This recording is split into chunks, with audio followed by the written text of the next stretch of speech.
A José Ignacio Martín Benito, que es el segundo conferenciante. Él es licenciado en Geografía, Historia y doctor en Historia por la Universidad de Salamanca. Ejerce como catedrático de Geografía e Historia en el Instituto León Felipe de Benavente y es miembro de la Real Academia de la Historia desde 2019, además de procurador en Cortes por Castilla y León. Él nos va a hablar con este título tan sugerente que le ha dado a su conferencia, Sanabria versus Braganza, el contexto del fuero de 1220. Cuando quieras. Buenas tardes y muchísimas gracias. Agradecimiento que quiero también hacer al Ayuntamiento de la Puebla de Sanabria, a mi amigo Severiano Hernández, al que le deseo una pronta recuperación. Sebe y yo fuimos compañeros de carrera en Salamanca de hace mucho tiempo y creo que fue a finales de junio cuando me dijo: oye, mira, estamos organizando esto en la Puebla y mira, a ver, tienes que hablar del contexto histórico que envuelve al fuero de Sanabria. Y por eso, bueno, pues estamos aquí esta tarde. Primero por mi amistad con Sebe y en segundo lugar también por mi amistad y compromiso con el alcalde de la Puebla, José Fernández, que siempre que vengo aquí pues soy muy bien recibido y me encuentro pues, muy a gusto. Y de eso vamos a hablar, de por qué surge el fuero, ¿no? En el contexto sobre todo de las relaciones del Reino de León con Portugal. De ahí ese título de Sanabria versus Portugal, Sanabria versus Braganza, el contexto del fuero de 1220. Bueno, la charla de 30 minutos, si estoy 5 minutos más, pues me sabrán ustedes disculpar, está dividido en esos paneles. Primero una introducción, después el Reino de León entre Portugal y Castilla.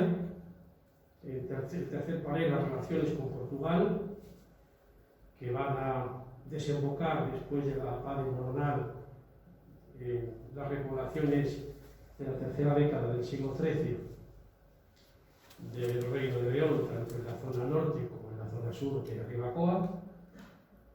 Un panel último sobre colonización y señorialización, tanto en Trasomontes como en Sanabria, y por último unas conclusiones.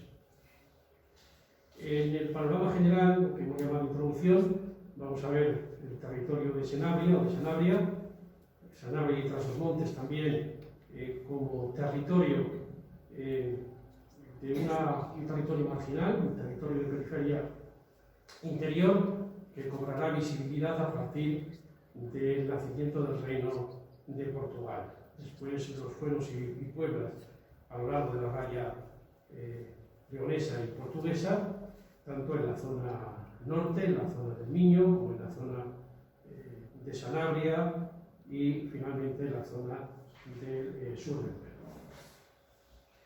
Duero. La Puebla de Sanabria es la réplica que hace Alfonso IX a la portuguesa Braganza, el fuero de Braganza de don Sancho I del año 1187. Braganza se está fortificando, según la documentación, en ese año y hasta en el año 1200 y posteriores, y es en el año 1199 cuando tiene lugar el cerco de Braganza por parte de Alfonso IX de León, en una serie continua de guerras entre León y Portugal, con intereses muy encontrados en determinados lugares, como puede ser Toroño, Limia, la comarca de Aliste en Zamora, y sobre todo el último conflicto, el conflicto de 2018-2019, donde el rey de León toma la ciudad de Chaves y la consiguiente paz de Moronal de 1219. 1219 abre lo que van a ser los fueros de la Puebla y de Fermoselle. No se entiende el fuero de la Puebla sin el fuero de Fermoselle. Se dan prácticamente con un año de antelación. Si la Puebla de Sanabria celebra este año 801 aniversario, Fermoselle celebraría los 800 años de su fuero este año. Y las intenciones son muy claras, lo deja muy claro el fuero de Fermoselle. Se repuebla, se concede fuero a esa población y se pide a los habitantes de esa zona que cuando el rey de León, acuda con su ejército hacia Portugal, los vecinos de Fermoselle le acompañen en la hueste, en su hueste, en el ejército. Ocurrirá también durante esa década la repoblación de fueros en la zona del Coa, como tendremos ocasión de comprobar. El territorio de Sanabria, en el periodo que nos estamos ocupando, los límites al norte la Cabrera, al oeste Galicia, al sur Portugal y al este el extenso Alfón de Benavente que llegaba hasta la Carballeda, incluso hasta Peñamía, ya en pleno este. En la zona, en el territorio de Sanabria y de Trasormonte, les decía antes que era un territorio marginal. En época de Alfonso VII, el emperador, está el condado portucalense, todo dentro de lo que sería la corona leonesa, pero sería un territorio ya, como Iñaki Martín Guiso denomina acertadamente, de periferia interior. Sin embargo, bueno, este es el mapa del condado portucalense en pleno cuadrante occidental ibérico. Sin embargo, a partir de 1139, cuando Afonso Enrique se proclama rey de Portugal, y a partir de 1143, cuando tiene lugar ya la independencia portuguesa, este territorio, tanto el transmontano como el sanabrés, y como el listano incluso, van a cobrar auténtica visibilidad, sobre todo en la documentación, en la sucesión de una serie de tenencias, etc. Y claro, cobra visibilidad en el momento que surge o se empieza a formar la frontera, la raya que con diversos cambios pues va a llegar hasta 1297, en que prácticamente por el Tratado de Alcañices, con Rondinis, se establece y llega con algunas variantes hasta nuestros días. Pero es el nacimiento del Reino de Portugal el que de algún modo es el causante de por qué estamos aquí esta tarde, ¿no? La concesión del fuero a Sanabria en el año 1220. De esa periferia interior pasa a ser un territorio de frontera entre los dos reinos. A lo largo de la raya, y sobre todo en época de Alfonso IX, se van a dar una serie de fueros en la zona norte de Portugal con Galicia, en la zona del Miño, el de Bayona, el de Tui, el de La Guardia y Salvatierra, y en las tierras de Calderas y Bajo Limia también tenemos el de Castro Calderas y de Lobeira, el intento de fuero frustrado a Baloncelio, al Castle de Berín, y ya en la otra frontera, en el sur del reino, en Ribacoa, que fue territorio de León hasta el Tratado de Alcañices de 1497, la concesión de fueros, desgajado primero del Gran Concejo de Ciudad Rodrigo, los de Castelo Rodrigo y Saudal en 1209, el de Almeida en la tercera década del siglo XIII, y finalmente el de Alfayate, Vilamayor, Castelo Bon y Castelo Brillor. Por cierto, en Castelo Brillor está esa estatua dedicada a Alfonso IX, ¿no? Sorprende que encontrarse una estatua de Alfonso IX en un pueblecito precioso como es Castelo Brillor, justo en la desembocadura del Coa en el Duero. Bien, si estos son los fueros de Alfonso IX en la raya leonesa, los fueros portugueses, la réplica portuguesa a los fueros leoneses, encontramos ya un fuero de Afonso Enríquez a Trancoso en el año 1160, que ha respondido al año siguiente por Fernando II, recordando Ciudad Rodrigo en 1161. Sancho I, el foral de Guarda de 1199 y el fuero de Piñel de 1209, el mismo año que Alfonso IX da el fuero de Castelo Rodrigo Sancho I hace lo propio con Piñel, y ya Sancho II, en la tercera década del siglo XIII, en la misma década del fuero de Fermosell y del fuero de la Puebla de Sanabria, da fuero a Sortella y a Castellomento.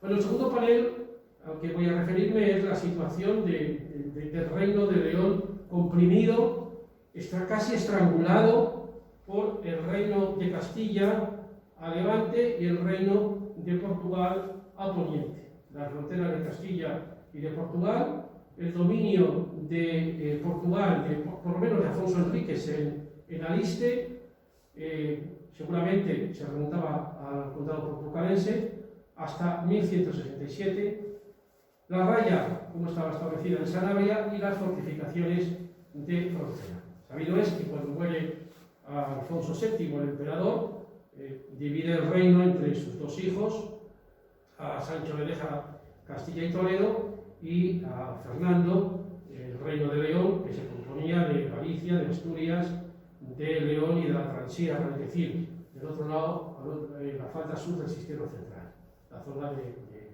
Coria, ¿no? Bueno, porque les decía que está comprimido y es muy angosto. Fíjense aquí en el siguiente mapa, ¿no?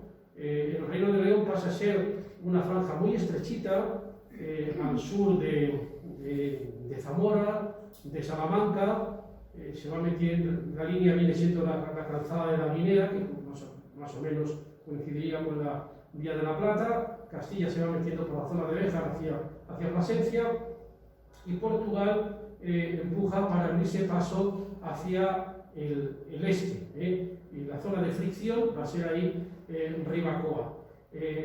Los tres reinos aspiran a las tierras más allá del Tajo, entre el Tajo y el Guadiana. Y esto explica que León, sobre todo con Fernando II, acuda a la defensa de Badajoz en el año 1169, porque los portugueses tienen asediada Badajoz. Fernando II acuda a la defensa de Badajoz porque es conocedor que si los portugueses toman Badajoz, se abre todo el Guadiana hacia Portugal y la expansión leonesa queda bastante frenada. La frontera de Castilla es un recorrido muy interesante que hoy día se puede visitar. Son recursos turísticos que están por explotar, pero está jalonada desde el norte de la Tierra de Campos, incluso mucho más allá, la zona de Almanza, hasta las provincias de Salamanca y Ávila, una serie de fortificaciones a un lado y otro. Pero como no nos vamos a ocupar de la zona de Castilla, simplemente la dejo ahí para otra ocasión. Y la zona de conflicto, la frontera de Portugal ahí lo tienen, las zonas en disputa son Toroño, Toroño, esto es la zona de Tui, Baja Línea, bueno, aquí tendríamos, Aliste y ya la zona de Ribacoa. Son las cuatro zonas más conflictivas, los reinados de Fernando II y Alfonso IX. La vecina región de Aliste fue dominada por Afonso Enríquez. Hay donaciones en las Figueruelas y también de Maíre, antes del año 1135. El historiador portugués Herculano opina que Aliste pasa a León por la paz de Celanova en el año 1160.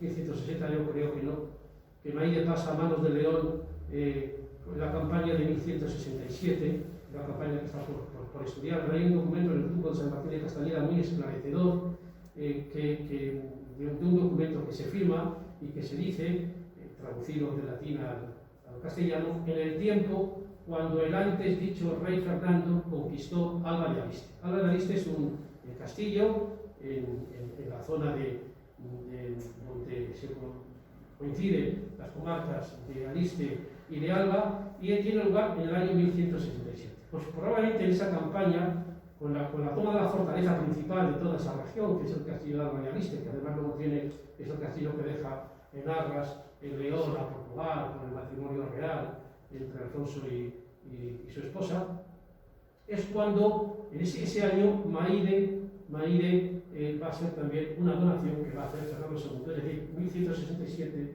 es cuando termina el dominio portugués en Galicia, perdón, en Aliste y pasa a León. Y la raya en Sanabria también hay algunos documentos de la Martín de Castañeda que nos indican de manera precisa aspectos de la geografía rayana. Bueno, el Limes lo marcaba la Sierra de Montesinos y también una serie de riberas como son la de Manzanas o el propio río de Honor, en la zona de Guadramil, en la zona de Quintanilla. De Río Honor además hay un documento muy interesante que explica por qué hay un Río Honor hoy español y un Río Honor portugués. Es un documento donde queda establecido, son lo que se llaman las inquirisoes de don Alfonso III de 1258. Le hacen preguntas a testigos y los testigos dicen que hace 20, 30, 40 años, etcétera, tienen memoria de, etcétera, ¿no? Bueno, pues en esos documentos de don Alfonso III, las inquirisoes, en uno de ellos se dice que Rionor, que hay un barrio en Rionor que está dividido por el río Azores, es decir, el actual regato Rugasores, que desemboca en el Honor, dice que está ocupado por hombres del reino de León. Esa situación que se daba ya a principios del siglo XIII, porque las inquisiciones nos remontan mucho más atrás de la situación actual, es decir, la frontera se estaba ya fijando en esos momentos de las primeras décadas del siglo XIII. Las fortificaciones en esta parte de la raya, entre el Duero y el Miño, muy rápido vamos a pasar sobre ellas. Bueno, pues la Puebla de Sanabria, Alcañices, el ya mencionado castillo de Alba de Aliste. Entre el Duero y el Tajo tendremos San Felices de los Gallegos, Ciudad Rodrigo, El Gardón, Castelo Rodrigo, Castelobón, Castelmellor, Alfayates, Pilar Mayor y San Juan. Y la parte portuguesa hay, aparte de la ciudad de Braganza y de la fortificación de Braganza, dos castillos en tierra de Miranda, en Trasor Montes, muy interesantes, ubicados también a los militares, como son el castillo de Ardoso y el castillo de Peñarrubia, o Penarrubias, que tienen ustedes ahí en pantalla, junto, además, yendo más hacia el sur, el de Almoroiga, el de Piñel y el de Castelomendo, entre otros. Bueno, la parte de la fortificación, quizá la parte más antigua, del sistema de fortificación de la Puebla de Sanabria, del cual hay un proyecto en marcha que esperemos que más pronto que tarde pueda comenzar a ser una realidad y que muy pronto podamos ver recuperada la fortificación de toda la zona norte de las murallas de la Puebla de Sanabria. Pero más fortificaciones en la raya, les decía, San Felices de los Gallegos, Ciudad Rodrigo, Castelomellor y Castelobón, como tienen ustedes. El tercer panel del que me voy a ocupar son las relaciones con Portugal. Una historia de encuentros y desencuentros que van a terminar, como les decía antes, en la concesión de fuero a Sanabria y un año después a Fermoselle. Una historia de encuentros y desencuentros que se inicia con el ascenso al trono de Fernando II en 1157, donde hay una serie de hitos muy característicos. Ya he mencionado el cerco de Braganza por Alfonso IX, la toma de Chaves también por Alfonso IX, la guerra de 1218 y 1219, aunque hay otras guerras intermedias, algunas de las cuales nos vamos a referir a continuación, hasta llegar a la paz de Goronal, donde se acuerda tener unas treguas de 20 años, cuando cada 5 o 6 años había un conflicto militar. Dice la canción que 20 años no es nada, ¿no? Pues en aquel tiempo 20 años era mucho para tener treguas y tener más o menos cierta pacificación en el interior de cada reino. Los conflictos entre Portugal y León comienzan desde el inicio, desde el Tratado de Sahagún, nada más ascender al trono Fernando II, cuando Castilla y León deciden repartirse Portugal, ¿no? En mayo de 1158. Alfonso Enríquez responde con la ocupación de Toroño. Después hay una serie de encuentros, de vistas, se ven los dos reyes, Fernando y Afonso, tanto en Cabrera como en Santa María, en el monasterio de Santa María de Mar. Pero bueno, no se resuelve mucho porque hay nuevos encuentros, nuevas fricciones. Una de ellas es la concesión del fuero a Francoso para dominar toda la zona del sur del Duero por parte de Portugal, y la respuesta de Fernando II de repoblar Ciudad Rodrigo, no solamente de repoblar Ciudad Rodrigo, sino además de elevar la categoría de diócesis, acogiéndose a una vieja y desaparecida diócesis visigótica, la diócesis de Calabria, entre Coa y Duero. ¿Eso qué supone? Supone la sublevación de Salamanca contra el rey. ¿Por qué? Pues porque Ciudad Rodrigo había sido comprado por los caballeros salmantinos. Van a encontrar un aliado fuerte en Afonso Enríquez de Portugal, que va a aprovechar esa disensión de Salamanca contra el rey Fernando II. Salamanca no ve con buenos ojos que el rey independice Ciudad Rodrigo de Salamanca, porque le corta las aspiraciones a los ricos hombres de Salamanca que aspiraban a través de la vía dalmática, de la Dalmacia, que unía Zamora con Ciudad Rodrigo, de la Coria Imbriana, toda la expansión hacia el sur y el control de los pastos de la sierra. Bueno, lo cierto es que aunque Fernando II logra contener y derrotar a los sublevados salmantinos, sin embargo, al año siguiente, en 1163, vemos a Afonso Enríquez dominante en Salamanca, como rezan algunos documentos del archivo de la Catedral Salmantina. Afonso Enríquez domina Salamanca.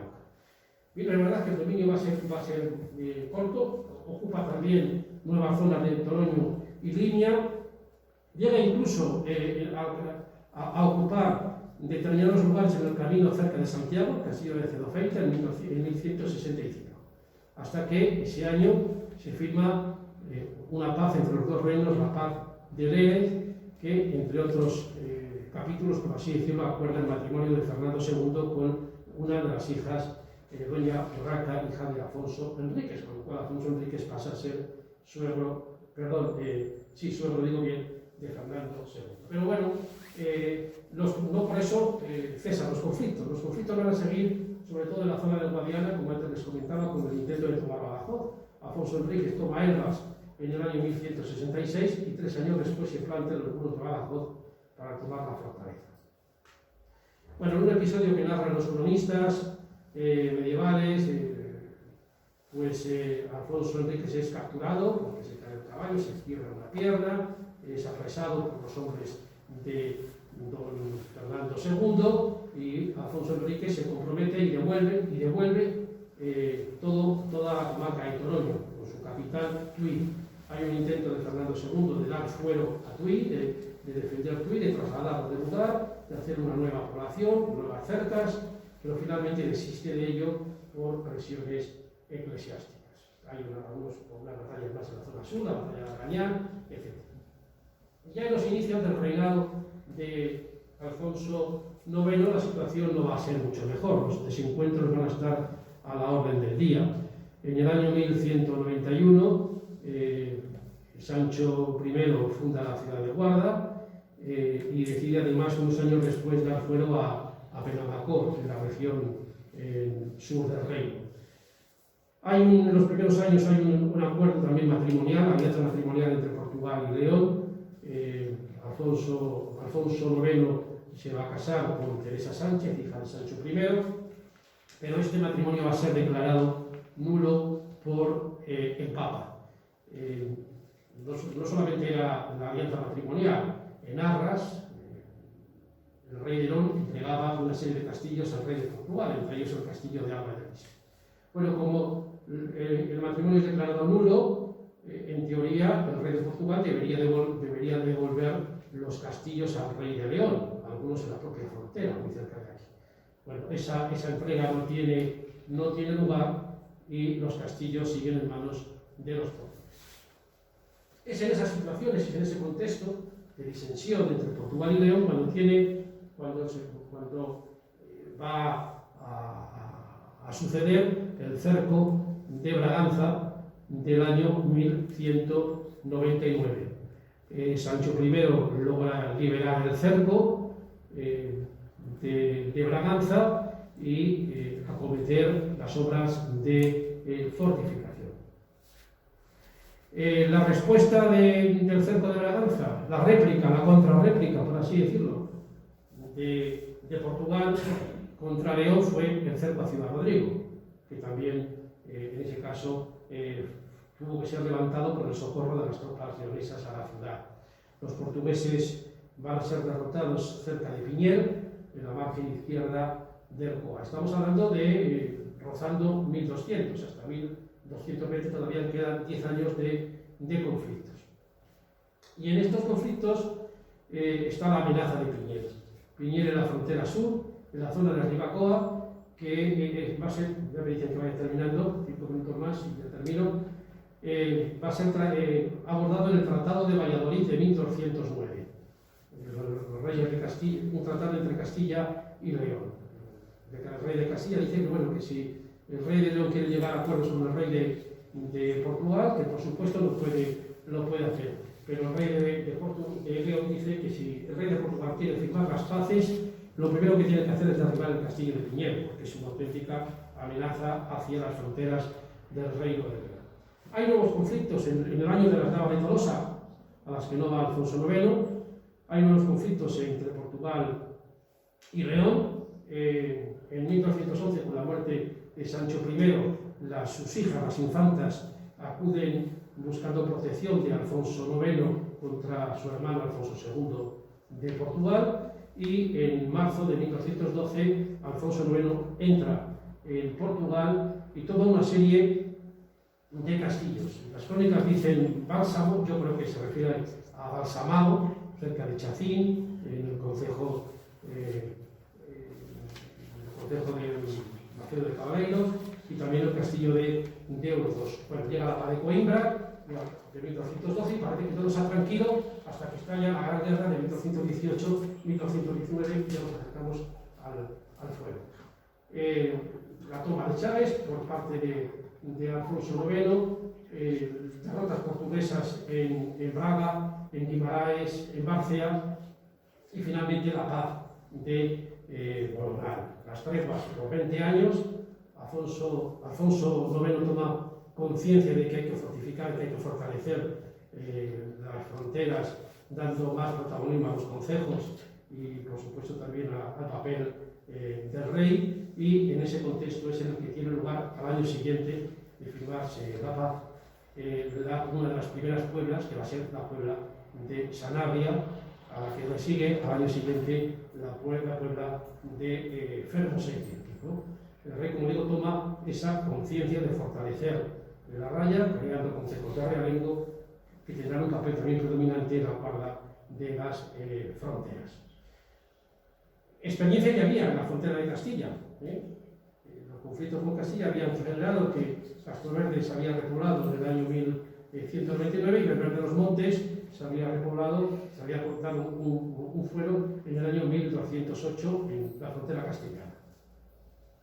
Bueno, tras esta experiencia de la última guerra está bastante claro por qué tiene lugar el fuero a la Puebla y el fuero a Fermoselle, con esa coletilla que antes les decía, que cuando el rey necesitara el auxilio de las tropas de los vecinos, cuando fuera contra Portugal, estos debían prestársela. Por lo tanto, la Puebla de Sanabria se va a convertir en el contrapunto leonés a la ciudad por referencia portuguesa que está en Trás-os-Montes y que es Braganza. Por eso la Puebla de Braganza, de Sanabria versus Braganza. Bien, voy terminando. Tienen ahí una imagen sobre Fermoselle y sobre esa coletilla del fuero de Fermoselle, de prestar ayuda al rey cuando el rey de León fuera contra Portugal. Se va a repoblar ya toda la zona de la raya, después de 1220 hasta los últimos años, el último año del reinado del rey Alfonso IX, que va a morir en Sarria. Bueno, pues se recuerdan Lafayette, de la Mayor, Castellbón y Castellbell. Tenía un apartado, pero ya no me va a dar tiempo porque ya me han llamado la atención y creo que estoy pasando el tiempo, sobre colonización y señorialización, cómo las estructuras de Trás-os-Montes y de las sanabresas van a entrar en ese proceso de señalización y feudalización del territorio, sobre todo con ayuda, digo, de la mano de nobles, magnates, monasterios, cómo se va a consolidar en el territorio las estructuras feudales, pero no va a dar tiempo a ello, simplemente hacer referencia al papel de algunos nobles como los Ravansois en la zona de Trasolmontes, algunas obras de militares como el Hospital del Temple también en Trasolmontes, y el papel de Trasolmontes de monasterios como San Martín de Castañeda, Santa María de Moreruela o Montedarramo, es decir, 3 monasterios leoneses colonizando y repoblando el territorio portugués.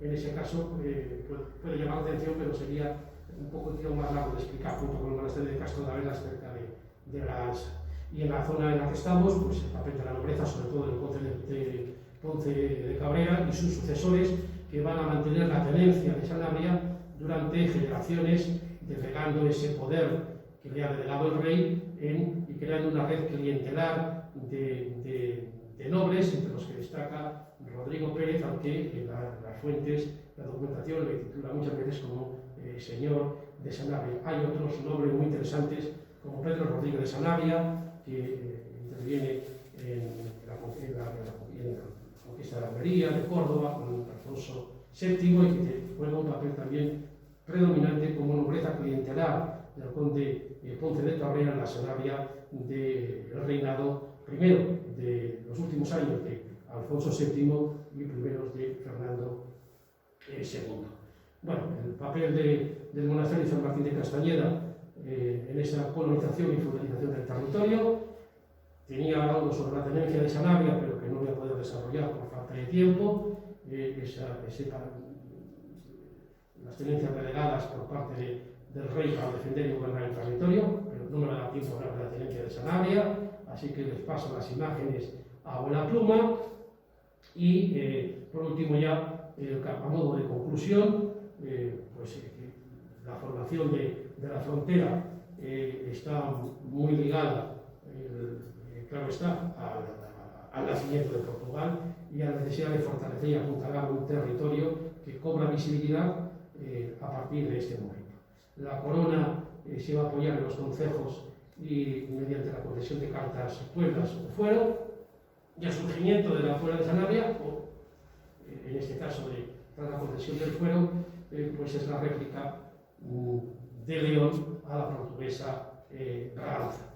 Se trata, al fin y al cabo, de la repoblación de una política de afirmación y repoblación de todo lo que era la raya con Portugal a partir, sobre todo, del siglo XIII. Así que nada más, feliz centenario a todos los vecinos y vecinas de la puebla de Sanabria, y nada más, muchas gracias.